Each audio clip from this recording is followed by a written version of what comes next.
Hello, welcome back to Roshni's vlogs. അപ്പോൾ എല്ലാവരും സന്തോഷത്തോടെ ആരോഗ്യത്തോടെ ഇരിക്കുന്നതെന്ന് വിചാരിക്കുന്നു. അപ്പോൾ ഇന്ന് നമ്മൾക്ക് ഒരു ചെറിയ ബ്രേക്ക്ഫാസ്റ്റ് ആണ് കേട്ടോ. വളരെ പ്രോട്ടീൻ റിച്ച് ആയിട്ടുള്ള പനീർ ബട്ടർ മസാലയും ചപ്പാത്തിയുമാണ്. അപ്പം എനിക്കറിയാവുന്ന രീതിയിലാണ് കേട്ടോ ഞാൻ ഈ പനീർ കറിയൊക്കെ വെക്കുന്നത്. ചില ഇൻഗ്രീഡിയൻസ് ഞാനത് ചേർക്കുന്നില്ല. അപ്പോൾ അതിൻ്റെതായ ടേസ്റ്റിന് വ്യത്യാസമൊക്കെ ഉണ്ടാവും. പിന്നെ മോൾക്കൊക്കെ കൊടുക്കേണ്ടതായതുകൊണ്ട് തന്നെ നമ്മളുടെ വീട്ടിലുള്ള ഐറ്റംസൊക്കെ വെച്ച് തന്നെ നമ്മളത് സിമ്പിളായിട്ട് ചെയ്തെടുക്കുകയാണ് ചെയ്യുന്നത് കേട്ടോ. അപ്പോൾ എന്നെപ്പോലെ സിമ്പിളായിട്ട് ചെയ്തെടുക്കാൻ ആഗ്രഹിക്കുന്ന അമ്മമാർക്ക് വേണ്ടിയാണ് കേട്ടോ ഈ വീഡിയോ ഡെഡിക്കേറ്റ് ചെയ്യുന്നത്. ഓക്കെ, അപ്പോൾ നമ്മൾ പനീർ ഒന്ന് മാഗ്നേറ്റ് ചെയ്ത് വെച്ചു. അത് വേറെ അധികം സാധനങ്ങളൊന്നുമില്ല. മുളക് പൊടിയും മല്ലിപ്പൊടിയും ഗരം മസാലയും കൂടി മഞ്ഞൾപ്പൊടിയും കൂടി ചേർത്ത് അതൊന്ന് മാഗ്നേറ്റ് ചെയ്ത് വെച്ചു. ഉപ്പും കൂടി ചേർക്കുന്നുണ്ട് കേട്ടോ. അത് കഴിഞ്ഞ് സവോള, തക്കാളി, ഒരു സവോളയും 2 തക്കാളിയും, പിന്നെ ഒരു 2-3 വെളുത്തുള്ളി, ഒരു ചെറിയ കഷ്ണം ഇഞ്ചി. നമ്മൾ സാധാരണ മസാലയ്ക്ക് ചേർക്കുന്ന രീതിയിൽ നമ്മളങ്ങ് റെഡിയാക്കുകയാണ് ചെയ്യുന്നത്. പക്ഷേ അത് ഞാൻ സൺഫ്ലവർ ഓയിലിൽ വെച്ചിട്ട് കുറച്ച് നെയ്യാണ് ചേർത്തത് കേട്ടോ.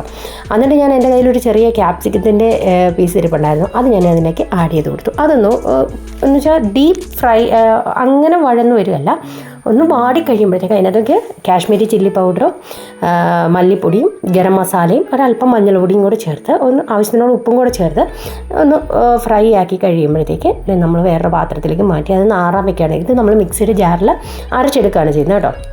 എന്നിട്ട് ആ പാനിൽ തന്നെ നെയ്യ് ഒഴിച്ചിട്ട് അതിലേക്ക് ഈ പനീറിട്ട് ഒന്ന് ഫ്രൈ ചെയ്തെടുക്കുകയാണ്. അതും ഡീപ്പ് ഫ്രൈ ഇല്ല, ജസ്റ്റ് ഒന്ന് ആ മസാലയൊക്കെ ആവത്തിലൊന്ന് പിടിക്കുന്നതിന് വേണ്ടി മാത്രം. അത് കഴിഞ്ഞിട്ട് ഇപ്പം മിക്സിയിൽ ഇത് അരച്ചെടുത്തിട്ടുണ്ട്. ആ അരച്ചെടുത്ത അരപ്പ് ഞാനൊരു ആ പാനിൽ തന്നെ ഇട്ട് നെയ്യിലേക്ക് ആക്കി ഒന്ന് ജസ്റ്റ് ഒന്ന് വഴന്ന് വരുമ്പോഴത്തേക്ക് അതിലേക്ക് അല്പം വെള്ളം കൂടെ ചേർക്കുകയാണ് ചെയ്യുന്നത് കേട്ടോ. അപ്പോൾ അത് നല്ലതുപോലെ തിളച്ച് വരുമ്പോഴത്തേക്ക് നമ്മൾ റെഡിയാക്കി വെച്ചിരിക്കുന്ന പനീർ അതിലേക്കിടും. അപ്പോൾ ഞാൻ നോക്കിയപ്പോൾ ഇച്ചിരി ഗരം മസാലയുടെ ഒരു കുറവുണ്ട്. അപ്പോൾ ഞാൻ ഇച്ചിരി ഗരം മസാല ഇട്ടത് ശരിക്കും കസ്തൂരി മേത്തിയൊക്കെയാണ് അതിനകത്ത് ഇടേണ്ടത്. പക്ഷെ നമ്മുടെ കയ്യിൽ ഇല്ലാത്തത് കൊണ്ട് ഉള്ള സാധനങ്ങൾ വെച്ച് നമ്മൾ സെറ്റാക്കില്ലേ. അപ്പോൾ നമ്മുടെ പനീർ കറി ഇവിടെ റെഡിയാക്കി. പിന്നെ ചപ്പാത്തി എപ്പോഴും എനിക്ക് ഭയങ്കര വീക്ക്നെസ് ആട്ടോ. ഭയങ്കര ഇഷ്ടമാണ് ചപ്പാത്തി. ഞാൻ ചപ്പാത്തി കൂടുതൽ കഴിക്കാൻ ഇഷ്ടപ്പെടുന്ന ആളാണ്. പക്ഷേ എൻ്റെ വീട്ടിലേക്ക് വർഷങ്ങളോളം ചക്കയും കപ്പയും അങ്ങനെ പലഹാരങ്ങളൊന്നും ഉണ്ടാക്കുന്ന ഒരു വീടേ അല്ലായിരുന്നു കേട്ടോ. ഇപ്പോഴാണ് റീസെൻ്റ്ലിയാണ് ഇതൊക്കെ ഉണ്ടാക്കാൻ തുടങ്ങിയത്. കാരണം വെല്ലിച്ചാച്ചനുണ്ടായിരുന്നു. അപ്പോൾ ചക്കയും കപ്പയൊക്കെയാണ് നമുക്ക് സാധാരണ എല്ലാ ദിവസവും വേണ്ടത്. അപ്പോൾ അത് മാത്രമേ വീട്ടിലുണ്ടാവുള്ളൂ.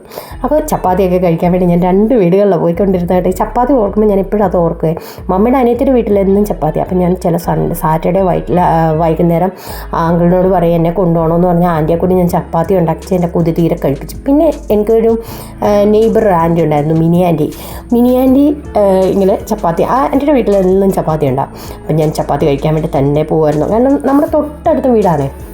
അവിടുത്തെ കുട്ടികൾ ഇവിടെ വന്ന് കഴിക്കും. ജിതിൻ ജോളി, ജസ്റ്റിൻ ജോളി, അങ്ങനെ 2 അവന്മാരുണ്ടായിരുന്നു കേട്ടോ. ഞങ്ങൾ 2 പെൺപിള്ളേരും ഇല്ലേ. അപ്പം ഞങ്ങളിങ്ങനെ ഒരു ഫാമിലി പോലെയൊക്കെ ജീവിച്ചുകൊണ്ടിരുന്നതാണ്. ഇപ്പോൾ അവരിവിടുന്ന് സ്ഥലം മാറിപ്പോയി. പക്ഷേ മിനി ആൻറ്റി ചപ്പാത്തി ഉണ്ടാക്കി തരുമ്പോൾ ആ ചപ്പാത്തിയൊക്കെ കഴിച്ചും അങ്ങനെയാണ് കൊതി തീർന്നത് കേട്ടോ. പിന്നെ നമ്മൾ തന്നെ ചപ്പാത്തി ഉണ്ടാക്കാൻ തുടങ്ങി. യാതൊരു ഷേപ്പും ഇല്ല. എന്തോ ഒരു സാധനം, ചിലപ്പോൾ വെള്ളം കൂടിപ്പോകും, ചിലപ്പോൾ ഉപ്പ് കൂടിപ്പോകും. അങ്ങനെയൊക്കെയുള്ള ഒരു ചപ്പാത്തി കഥയാണ് എനിക്കുള്ളത്. പക്ഷേ ഇപ്പം വലിയ കുഴപ്പമില്ല, നന്നായിട്ട് തന്നെ ചപ്പാത്തി ഉണ്ടാക്കാം. അപ്പോൾ ചപ്പാത്തി ആണെന്ന് കണ്ടത് ജിയ കുട്ടിക്ക് സ്കൂളിലേക്ക് ചപ്പാത്തി മതിയായിരുന്നു. അപ്പോൾ ഞാൻ ചെറിയ പീസസ് ആക്കി അവളുടെ ടിഫിൻ ബോക്സിലേക്ക് വെച്ച് കൊടുത്തു. കുറച്ച് പനീർ കറി അവൾ നല്ലവണ്ണം കഴിക്കും കേട്ടോ. അപ്പോൾ അതുകൊണ്ട് ഞാൻ ഒരു മാസത്തിൽ 2 പ്രാവശ്യമൊക്കെ പനീർ കറി ഉണ്ടാക്കും. അപ്പോൾ അതെല്ലാം ഇതെല്ലാം റെഡിയാക്കി ജിയക്കുട്ടിക്കുള്ള ടിഫിൻ ബോക്സും സ്നാക്സ് ബോക്സും എല്ലാം റെഡിയാക്കി വെച്ചു. അത് കഴിഞ്ഞ് നമ്മുടെ പാത്രത്തിൽ 2 ചപ്പാത്തി കണ്ടു കഴിഞ്ഞാൽ നമുക്ക് ഇഷ്ടമായതുകൊണ്ട് നമ്മൾ അങ്ങനെ തന്നെ ചെയ്യും കേട്ടോ. ചപ്പാത്തിയാണ് ലഞ്ചിനും എടുത്തിട്ട് പോകുന്നത്. ചപ്പാത്തിയും പനീർ കറിയുമാണ് കൊണ്ടുപോകാം.